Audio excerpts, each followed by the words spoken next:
John, antar saya ke rumah Utari. Tapi Tuan, bagaimana kalau Nyonya bertanya? Kamu pintar-pintarnya nyari alasan. Pastikan Mama nggak tahu saya ke rumah Utari. Tapi Tuan, bagaimana kalau Nyonya tahu? Ya itu tugas kamu untuk memastikan supaya Mama nggak tahu. Saya kan memang membayar kamu untuk itu. Baik Tuan. Sudah, cepat antar saya. Kita ke rumahnya Utari. Tapi ke pasar di dekat rumahnya Utari saja. Tuan ingin berbelanja. Kalau begitu kita ke mall saja. Enggak, hari ini Utari jualan di pasar. Jadi saya mau nemuin dia di sana. Baik Tuan. Tunggu Tuan. Ada apa lagi? Saya mau turun. Tuan yakin tidak ingin saya temani? Nanti Tuan bisa terlihat mencolok di pasar jika menggunakan pakaian ini.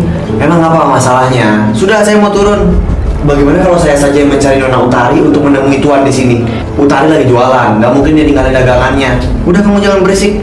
Saya takut ada mata-mata Nyonya melihat Tuan. Kamu kalau berisik lagi saya pecat ya. Maaf Tuan. Kamu tunggu di sini saja sudah. Aduh, yang paling susah itu emang nasihatin orang yang lagi jatuh cinta. Kan? Aduh, Nyonya besar lagi. Halo Nyonya, ada yang bisa saya bantu? Utari! Danis, kamu ngapain kesini? Kan aku tadi udah bilang kalau aku mau nemuin kamu di sini. Kamu mending pergi aja deh. Lihat tuh, orang-orang pada ngeliatin kamu. Ya terus apa masalahnya? Penampilan kamu sama tempat ini gak cocok. Udah, mending kamu nunggu di luar pasar aja. Enggak, orang aku mau liatin kamu jualan kok. Aku jualan ikan, nanti kamu malah bau amis, Danis. Aku gak masalah, Utari. Aduh, kamu ini, udah tolong kamu pergi aja ya. Kamu kenapa sih? Kamu malu aku datang ke sini? Bukan aku yang malu, tapi harusnya kamu. Kamu pakai setelan rapi kayak gini tapi masuk ke pasar. Ya emang apa masalahnya? Astaga, emang kamu gak takut kalau di pasar ini ada mata-mata mama kamu? Aku bisa urus itu, kamu tenang aja. Udah Danis, mending kamu pergi aja. Banyak orang di sini yang ngeliatin kamu. Lagian orang-orang ini kenapa katrok banget sih? Kayak baru pertama kali aja ngeliat orang kaya masuk pasar. Iya, emang iya. Makanya mereka heran. Apa perlu aku beli pasar ini biar bisa ketemu sama kamu? Danis, jangan mulai deh. Ya udah, iya, bercanda doang juga. Udah, sini biar aku bantu. Bantu apa? Bantu potong ikan dong, sayang. Kamu gila ya? Lihat orang-orang pada ngeliatin kamu. Peduli amat sama pandangan orang. Danis, aku mohon. Kalau kamu malu bilang aja, biar aku nggak perlu kesini lagi. Iya, aku malu. Sekarang kamu pergi. Kamu masih marah? Gak tahu. Maaf, aku nggak maksud ngusir kamu. Aku cuma nggak enak kamu dilihatin orang-orang. Oh, kamu cemburu ceritanya? Bilang dong dari tadi. Kamu gak usah cemburu, karena aku ini cuma punya kamu. Kenapa? Aku takut ada mata-mata orang tua kamu di sini. Tenang aja sayang, taman ini tuh udah dijaga sama orang-orang suruhan aku, jadi aman. Kamu sampai segitunya. Aku cuma pengen kamu merasa nyaman. Kamu nanti malam sibuk nggak? Enggak, sama sekali enggak. Bohong. Mana pernah kamu nggak sibuk? Aku bisa mengesampingkan semua kesibukan aku buat kamu. Sampai kapan kita kayak gini? Mau go public sekarang? Kamu gila apa? Enggak. Aku nggak pernah ada masalah walaupun orang lain tahu tentang hubungan kita. Yang nggak boleh nyebarin itu kan kamu. Kamu yang larang aku buat go public. Aku takut karena orang tua kamu pasti nggak akan setuju sama aku.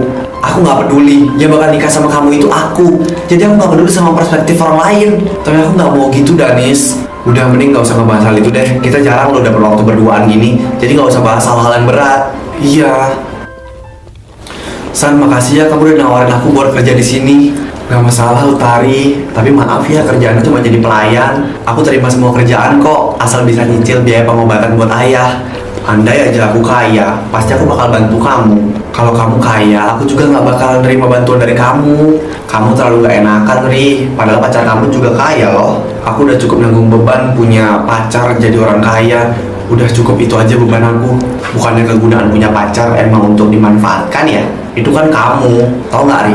Pesta yang bakal jadi tempat kita kerja itu orangnya kaya banget loh. Kamu kenal? Enggak, tapi kata bos aku sih gitu. Dia langsung ngasih tahu aku kalau di situ lagi butuh pelayan. Siapa tahu kita juga ketularan kaya kan? Nah, makanya itu. Kalian berdua, ayo sini cepat. Di sana ada piring kotor tuh banyak, langsung selesaiin. Baik Nyonya. Ayo San. Ayo, tapi inget ya Ri, kita nggak boleh berurusan sama orang-orang kaya ini. Iya San, aman. Lagian buat apa aku cari masalah sama mereka? Nah, bagus. Ayo, yuk. Oke, dan ini dia direktur perusahaan baru kita, Tuan Danis Arsenio. Berikan tepuk tangan yang meriah.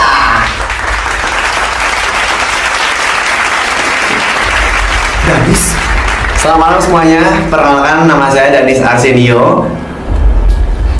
Kita emang sejauh ini Danis, tapi kenapa aku baru sadar hal itu? Harusnya aku emang harus tahu diri kalau perbedaan kita kayak langit sama bumi. Pelayan, lo ngapain sih di sini Ganggu pemandangan aja. Maaf Nyonya. Tunggu dulu cantik, buru-buru banget mau kemana sih?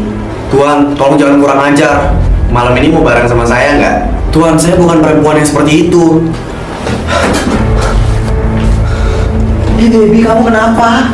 Berani sekali kamu dasar pelayan murahan menggoda laki-laki kaya seperti saya. Apa memang seperti ini pekerjaan kamu, Apa? Kamu godain pacar saya? Ya ampun, kamu tuh tahu diri dong. Kamu tuh cuma pelayan. Udah sayang, udah.